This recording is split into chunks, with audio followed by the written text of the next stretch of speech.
So this is a talk that we actually do every year because the National Urban League releases these statistics every year. But it's funny, I was just talking to Doug and I was like looking through my email at like drafts that I submitted in previous years, and always at the top, like I write the little joke, State of Black America, it's messed up. But, but it's true, and that's what these statistics consistently reflect. So as I was saying, every year the National Urban League releases an important report on the state of Black America.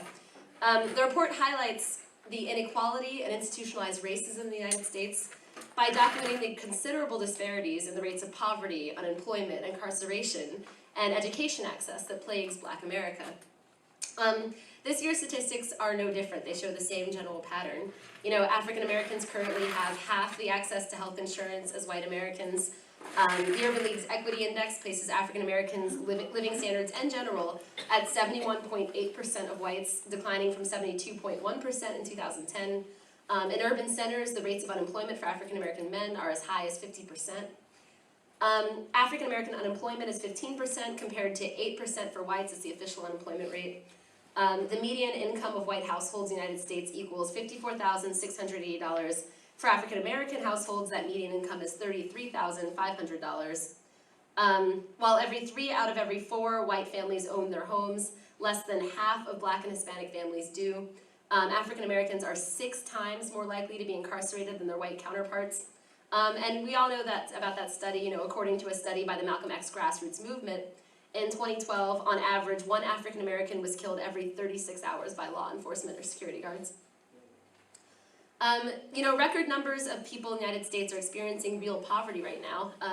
According to the National Center for Children in Poverty, 22% of the children living in the United States live in families whose earnings are below the federal poverty line. This group, the NCCP, calculates its own real cost of living for a family and asserts that a whopping 45% of children in the United States are either poor or near poor by those standards, by the real standards of what it takes to live and raise a family. 70% of African American children under the age of 6 are poor or near poor, compared to 35% of whites, and 67% of Latinos, and 70% of Native children. So this year is very similar to other years, and the Urban League gave us all this data, but this year they came to a curious conclusion, When they're introducing the document on their website, they state that, quote, "Yet more than the economy, more than jobs, more than an excellent education for all children, the single issue that arguably stands to have the greatest impact on the future of Black America in 2012 is the vote." I mean, applied to a different historical context, that point could be valid. The Black struggle for civil and voting rights remains one of the most profound and widely felt social movements in the history of this country. All over the South and nationwide, Black people organized, fought, they fought back, they tore down Jim Crow, inspiring many other important movements to take shape, and producing great legal and social gains for African Americans.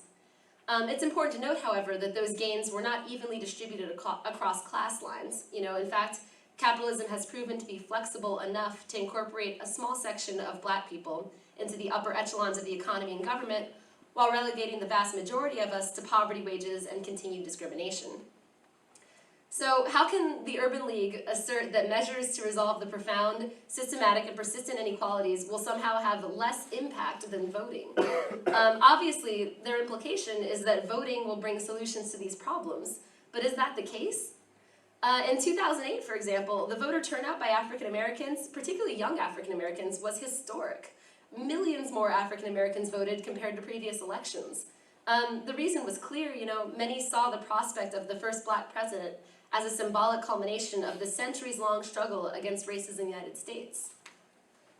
Yet, after the election of Obama, which coincided with the Great Recession, the country's persistent inequality and rising poverty only got worse.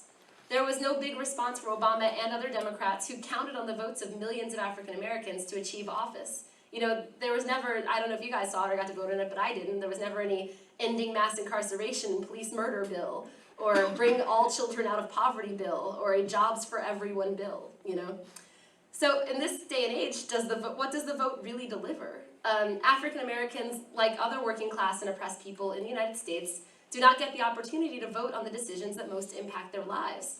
Under capitalism, we can vote every 4 years for which representative of the ruling class will guide the existing system and thus maintain the status quo for the next 4 years. There's no opportunity to vote against unemployment or against police brutality. Instead, we're told to vote for the candidates that the ruling class puts in front of us, and the only ones that have a chance of winning have received hundreds of billions of dollars in corporate donations. These are the rules of the game, regardless of the identity of the candidate. So the National Urban League is correct to highlight the continuing struggle that we face as a people, but they are incorrect in asserting that voting is the key. The major gains of the Black freedom movement, the end of slavery, the dismantling of Jim Crow apartheid, and the elimination of white supremacy as the official state policy and ideology were achieved through struggles. It was struggles that rocked all of society and amounted to revolutionary transformations. That is what is needed today. But the next chapter of the Black Revolution will be of a new character. It will be to turn the vision of the last civil rights revolution, equality, into a reality. It, like all revolutions, will seek the resolution of society's gravest and most outrageous contradictions: poverty, hunger, and homelessness in a world of plenty, children sent to prisons instead of schools, the expansion of inequality side by side with the celebration of symbolic equality. To achieve real equality, not only in the realm of law, but also in all aspects of life, would it require a social revolution that liberates the wealth of society and uses it to meet people's needs. That cannot happen short of a social revolution, overcoming once and for all the profit over people system of capitalism and dismantling the state that protects that system.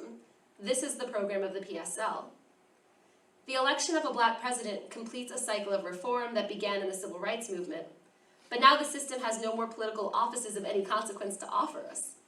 The era of symbolic victories and Black firsts, important as they may have been, has exhausted its energy, without resolving the fundamental contradictions of racial inequality and national oppression.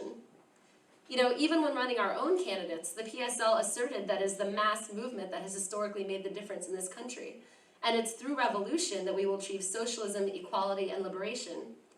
With this message, we join with all the day-to-day struggles and movements that put working class and oppressed people into motion against this racist system, and that is the only way this racist system will be overcome.